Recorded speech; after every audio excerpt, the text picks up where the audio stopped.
बैठ के बोलिए। हेलो एवरीवन, नमस्ते। कैसे हो आप सब? तो मेरा नाम रवि कुमार सिहाग है और इस साल 337वीं रैंक है। सर ने बता दिया कुछ तो इंट्रोडक्शन। और मैंने बीए मेरा बैकग्राउंड रहा है और फर्स्ट अटैम्प्ट था मेरा, और उसी में ये रैंक आई है मेरी। तो सबसे पहली बात तो कुछ मिथ्स पे मैं सबसे पहले शुरुआत करूँगा। सबसे बड़ा मिथ तो ये है कि हिंदी मीडियम में वो एबिलिटी है ही नहीं कि वो क्रैक कर सके।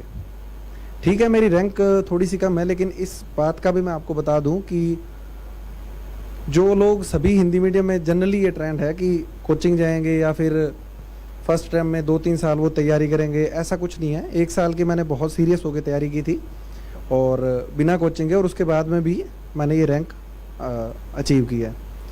तो 3-4 चीज़ों पे मैं बात करूँगा। पहला तो ये है कि हिंदी मीडियम में इन्फीरियोरिटी कॉम्प्लेक्स बहुत ज़्यादा घुस गया इन सालों में, 3-4 सालों में। इन्फीरियोरिटी कॉम्प्लेक्स मतलब खुद को हीन समझने की भावना। कई मेरे सीनियर्स थे, वो उनसे मेरी बात हुई, उन्होंने ये बोला कि लबास ना जानने के बाद में हिंदी मीडियम के लोग इंग्लिश बोलना स्टार्ट कर देते हैं। वो हिंदी में बात करते ही नहीं, क्योंकि उनको लगता है कि इंग्लिश में बात करेंगे तो हमें ये लगेगा कि हम बहुत हाई पर्सनैलिटी हैं या फिर हमारे में इंटेलिजेंस बहुत ज़्यादा है। ऐसा कुछ भी नहीं है। हिंदी मीडियम में हर नॉलेज है। मैंने हिंदी मीडियम के बहुत से लोग देखे हैं जिनमें मेरे से भी बहुत ज़्यादा नॉलेज है। इतनी नॉलेज है कि उनसे कहीं से भी कुछ भी चीज़ें पूछ लो वो आंसर दे देंगे, लेकिन फिर भी सिलेक्शन नहीं हो रहा। इसके पीछे कुछ तो रीज़न है जो हम में है, कुछ रीज़न कुछ बाहर के रीज़न है। तो सबसे पहले तो मैं आप पे बात करूँगा, क्योंकि स्टूडेंट से बात कर रहा हूँ। तो स्टूडेंट में क्या चुनौतियाँ हैं, कमियाँ नहीं बोलूँगा मैं, चुनौतियों का सामना कर रहे हैं स्टूडेंट। पहली चुनौती तो ये है कि हम लोग चिंतन नहीं कर रहे हैं। ये बात मैंने अभी सर से भी जिक्र की थी कि हम लोग बस किताबें पढ़ने पे ज़्यादा फोकस रहता है कि 3 क्लास कर ली दिन में, 3 मतलब ऐसे भी स्टूडेंट मिलते हैं दिन में 3-3 क्लास करते हैं। वो 3-3 घंटे की 9 घंटे क्लास करेंगे और जाके सो जाएंगे वो। और फिर उन्होंने क्या क्लास में करा है उसका कोई रिवाइज नहीं किया, कोई किताब में नहीं पढ़ा, और फिर वो अगले दिन वापस वही 3 क्लासें और 10-12 महीने कोचिंग करेंगे, और फिर फाइनली अल्टीमेटली ये आएगा कि प्री भी नहीं हुआ। तो इसका रीज़न ये है कि जो एग्ज़ाम है उसमें हम कितना दिमाग में घुसा रहे हैं ये मैटर नहीं करेगा। दिमाग में मैटर करेगा कि हम जो हमारे पास नॉलेज है उसका एनालिसिस करके हम एग्ज़ाम में उसको किस प्रकार यूज़ कर रहे हैं। जैसे प्री में क्वेश्चन आया था इस बार कि आप अपनी पसंद के व्यक्ति से शादी करेंगे तो वो कौन सा आर्टिकल होगा, अनुच्छेद 19 या 21। तो जिसने बहुत अच्छे से पढ़ा है तो वो तो इसका सही आंसर दे देगा। जिसको लगेगा कि हाँ वाकई व्यक्ति शायद पसंद की व्यक्ति को पसंद करने का अधिकार है, तो मेरी व्यक्ति है, तो अनुच्छेद 19 पे टिक मार देंगे। तो ये 2 डिफरेंस है जो चिंतन करने और ना चिंतन करने से पैदा होंगे। चिंतन कैसे करना है? जैसे आपने कोई बुक उठाई, एनसीईआरटी उठाई मान लो आपने, मॉडर्न इंडिया की। उसमें ये आ गया कि अंग्रेजों ने भारत को लूट लिया, भारत से विदेश लेके जाते थे, और इन्होंने ये लिख दिया, ये लिख दिया, ये लिख दिया। तो अब आपको लास्ट में एक क्यों और क्या, ये 2 चीज़ें आपको दिमाग में रखनी है किताब को पढ़ते टाइम। जैसे आपने पढ़ाई चालू की और आपको ये आ गया कि औरंगजेब का साम्राज्य टूट गया और छोटे छोटे साम्राज्य अस्तित्व में आ गए, ये तो फैक्ट है। ये आपको हर कोचिंग में बताएंगे औरंगजेब का राज्य टूट गया, उसके बाद में छोटे राज्य आए, अवध में ये हुआ, हैदराबाद में ये हुआ। लेकिन जब आपके दिमाग में क्यों होगा तो आपको ये पता चलेगा कि औरंगजेब का टाइम की समस्या नहीं थी, उससे पहले समस्या चालू हुई थी। तो जब आपके दिमाग में क्यों होगा, आप उसको दोबारा पढ़ाई चालू करेंगे तो आपको पता लगेगा कि जब जहांगीर का टाइम आया तब कुछ समस्याएं हुई, शाहजहां का टाइम आया तब कुछ समस्या हुई, औरंगजेब का टाइम वो तात्कालिक कारण था, कुछ नीतियां थी, लेकिन कुछ उस व्यवस्था में दोष थे कि व्यवस्था टूटनी ही थी।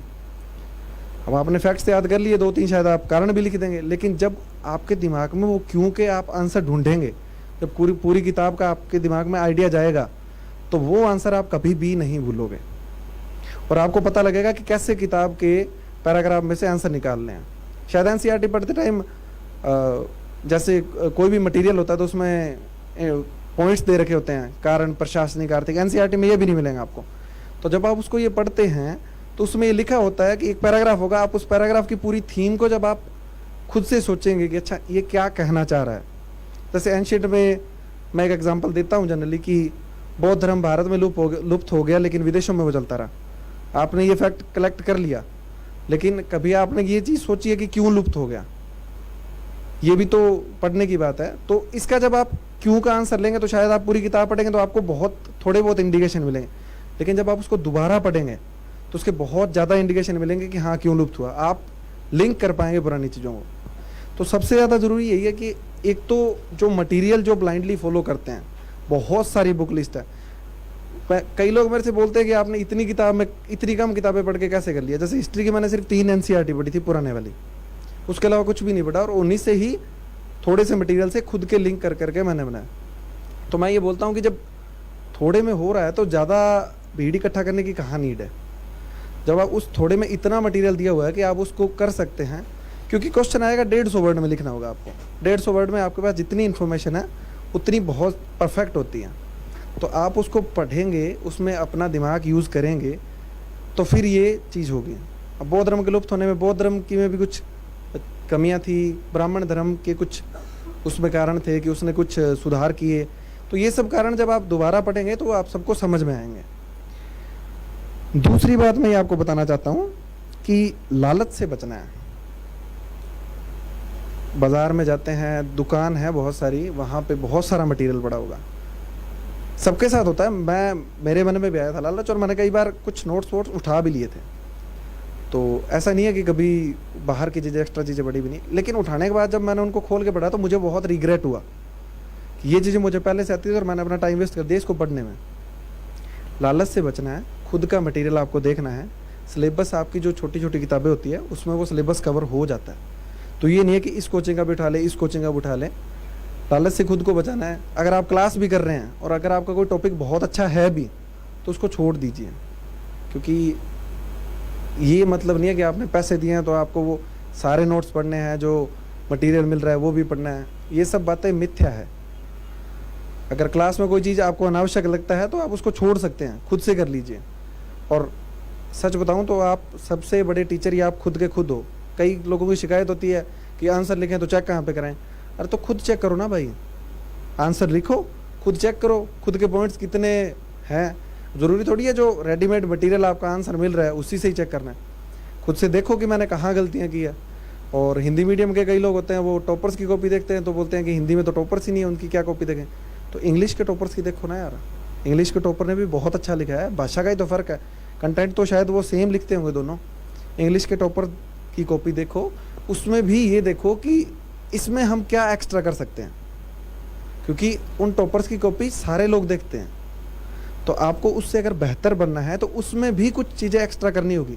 आप उसको एक एज ए टीचर मतलब चेक करो कि मैं एक टीचर हूँ, मेरे को मार्क्स देने हैं। आपको ये देखना है कि उसमें भी कहाँ कमियाँ हैं, क्या मैं नंबर उसके काट सकता हूँ कुछ, क्या इसमें मैं इम्प्रूव कर सकता हूँ, कुछ सजेशन लिख सकता हूँ। तो वो आप काम कीजिए, क्योंकि सिर्फ पढ़ के फैक्ट याद करना, शायद बहुत से लोग इस क्लास में भी होंगे जिनको मेरे से ज़्यादा नॉलेज होगा।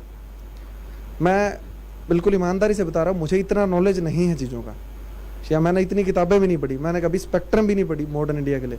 मैंने आधुनिक भारत का स्वतंत्रता संघर्ष जो बहुत बड़ी किताब आती है वो भी नहीं पढ़ी। सिर्फ एनसीईआरटी और कुछ छोटे मोटे रिसोर्स का सहारा लिया, उसके बेस पे मैंने अपना तैयार किया था। और जैसे एथिक्स के लिए बात करूं तो एथिक्स तो सितंबर में एग्ज़ाम था, तो मैं अगस्त में मैंने एथिक्स स्टार्ट किया था सर के पास में, और सिर्फ 15 से 20 दिनों में सर ने कुछ हेल्प की तो 15 दिनों में मैंने एथिक्स कंप्लीट किया।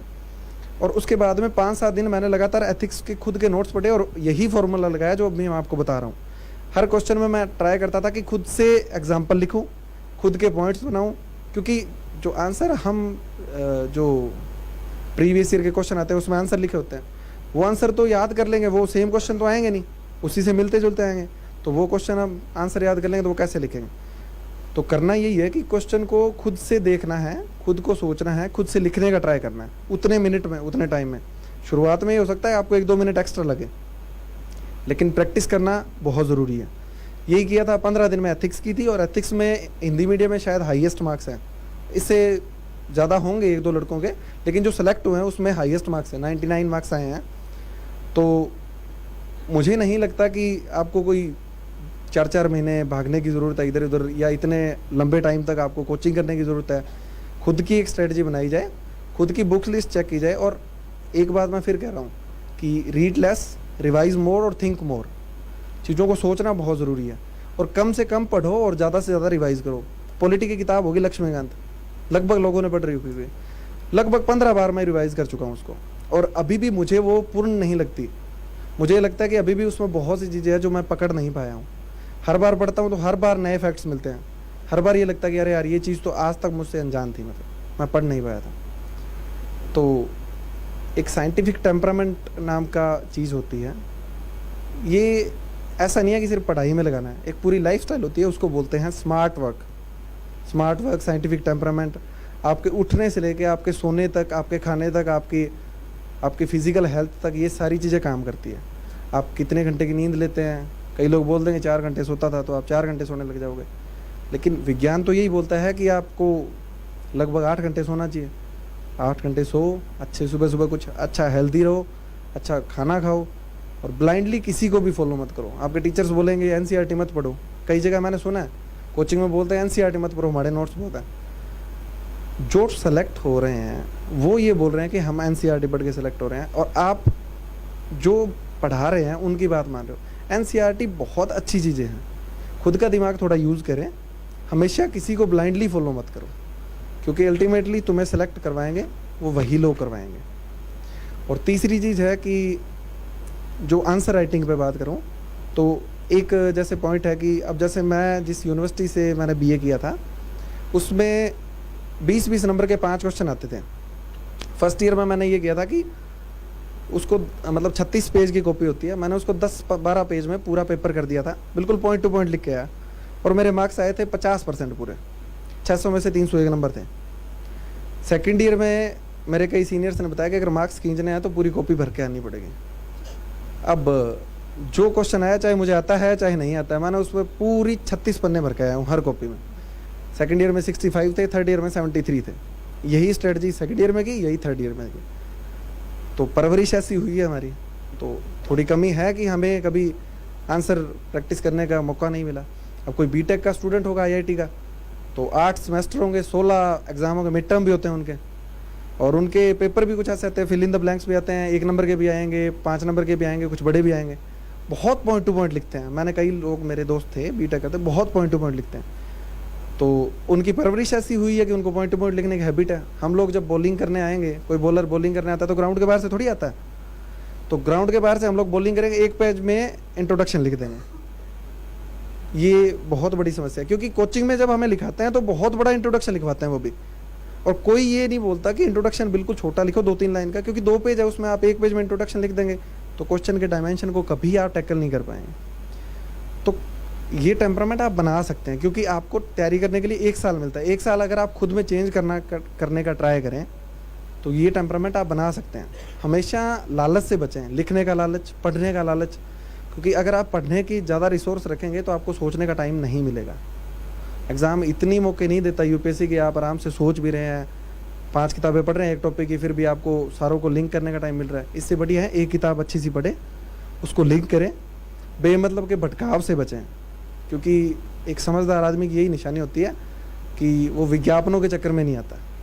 तो थोड़ा सा विज्ञापनों से बचना है। आप लोग समझदार हैं, सबको पता है कि फेयर एंड लवली से गोरा नहीं होता है, फिर भी लगा लेते हैं। तो ये लालच थोड़ा बचना पड़ेगा ना सबको। और यूपीएससी के एस्पिरेंट से इतनी उम्मीदें तो होती है कि वो कुछ चेंज खुद में कर सकें, क्योंकि जितना रिजिड बनेंगे उतना लाइफ हमें तोड़ देगी।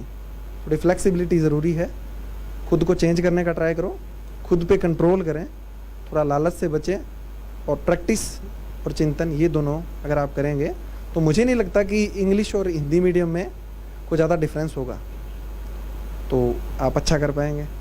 और अगर कोई क्वेश्चन होगा तो बाद में आप कुछ पूछ लेंगे तो मैं उसका आंसर दे दूँगा। Thank you.